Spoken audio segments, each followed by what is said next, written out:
2 minutes pour comprendre aujourd'hui les troubles du transit. Alors je suis avec Béatrice Cléraz, vous êtes coprésidente de la SFSPO, c'est la Société savante des pharmaciens d'officine. Les troubles du transit, ça concerne quoi?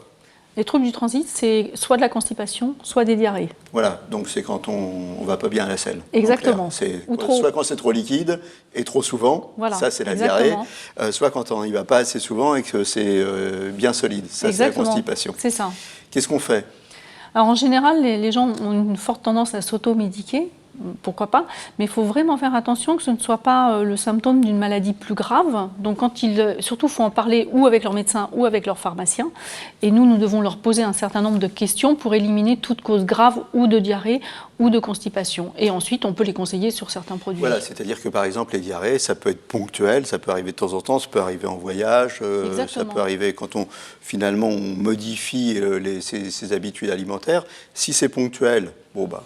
Il y a des médicaments pour bloquer la diarrhée, donc voilà. Ça, il n'y a pas de souci. Par contre, si c'est récurrent... Si c'est récurrent, il faut consulter. Et puis, si ce sont de jeunes enfants, des personnes âgées, il faut faire attention parce que ça peut provoquer une déshydratation. Et c'est le risque de la diarrhée. Voilà.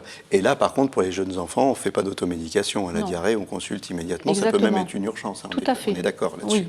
Oui. Ok. Pour la constipation, des conseils spécifiques, pareil? La constipation, il faut déjà voir s'il n'y a pas de bêtises au niveau de l'alimentation, en fonction de l'alimentation.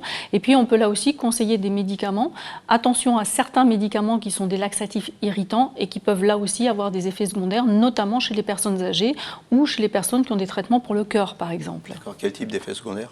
L'effet secondaire, c'est qu'on perd du potassium et que le potassium, c'est un élément qui est impliqué dans le rythme cardiaque au niveau du cœur.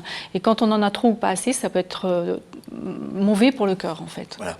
Diarrhée, constipation, si c'est ponctuel, on prend un médicament chez le pharmacien. Si c'est récurrent, surtout, on va consulter.